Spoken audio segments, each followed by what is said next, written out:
Если бы за каждый хит выдавали медаль, то его знаменитую черную жилетку уже давно не было бы видно за наградами. Песни Димы Билана с завидной регулярностью плывут по волнам рейтинговых радиостанций и почти всегда добираются до первых строчек авторитетных хит-парадов. Путь к такому успеху начался еще в музыкальной школе. Мы с Димой работаем уже, сейчас тяжело сказать сколько, но сначала явно его музыкальная карьера и, в общем-то, наверное, практически с начала моей клипмейкерской карьеры. Не карьеры, это истории, да, то есть, наверное, мы с ним вместе прошли какой-то творческий путь, какой-то рост.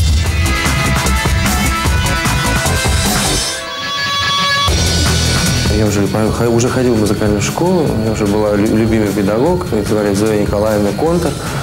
Вот. И, в общем, я уехал в санаторий и поехала туда, к концертнисту. Татьяна Павловна ее звали. Она привезла туда свою дочку. Вот. И один из вечеров мы сидели за роялем, и аккорды. И я, в общем, запел, и не помню, как сейчас эти слова.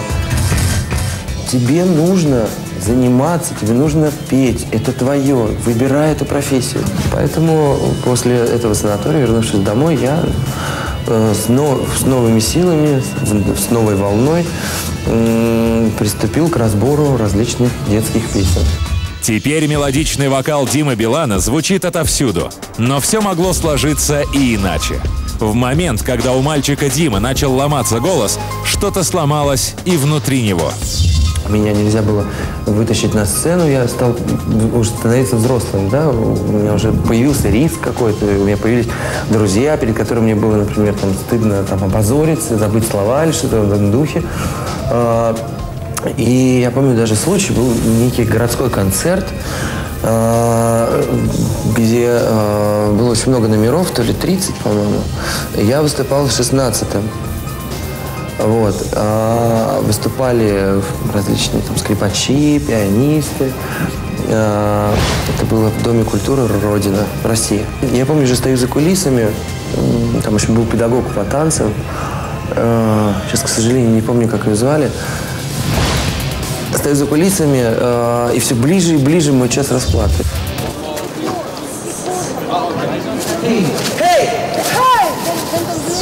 Говорил, я не пойду, я не хочу, все. И даже уже в какой-то момент смотался, меня вернули. Потом, значит, меня реально держали за руки. И потом выпихнули на сцену просто.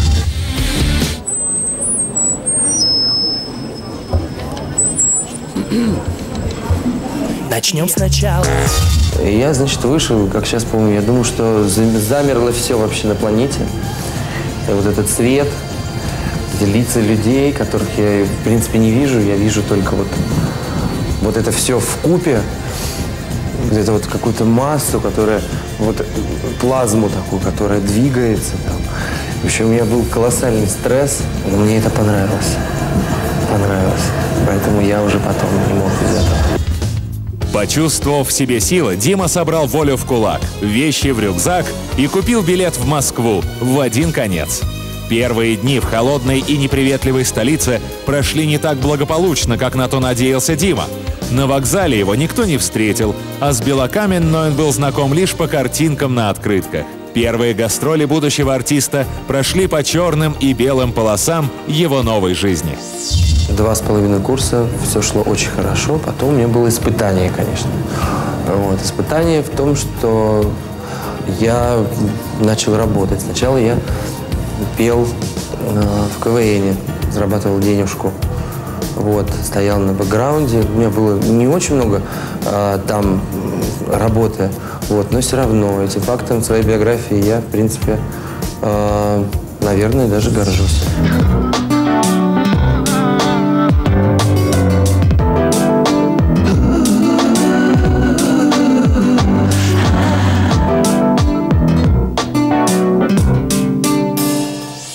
Потом было испытание в следующем. Я устроился на ночную работу. Работал по ночам. Это очень не приветствуется вообще. Вот. Но очень многие, учась в музыкальных заведениях, разменивали себе на то, что они уходили, если, например, кто какой-нибудь джаз там в рестораны, да, кто еще куда. Вообще существует поверье у музыкантов, как и у моделей. Если ты снялся в рекламе нижнего белья, то выше ты не поднимешься. Поэтому если ты начал петь в ресторане или в каком-нибудь кафе, то это тоже, если только это не какая-то специальная культура, просто как возможность заработать деньги. Но все решили, что Дима Билан будет до тех пор, пока и будет заниматься Юра Айзеншпис. Я вообще себя не называла продюсером. У нее это было со мной в первый раз в жизни.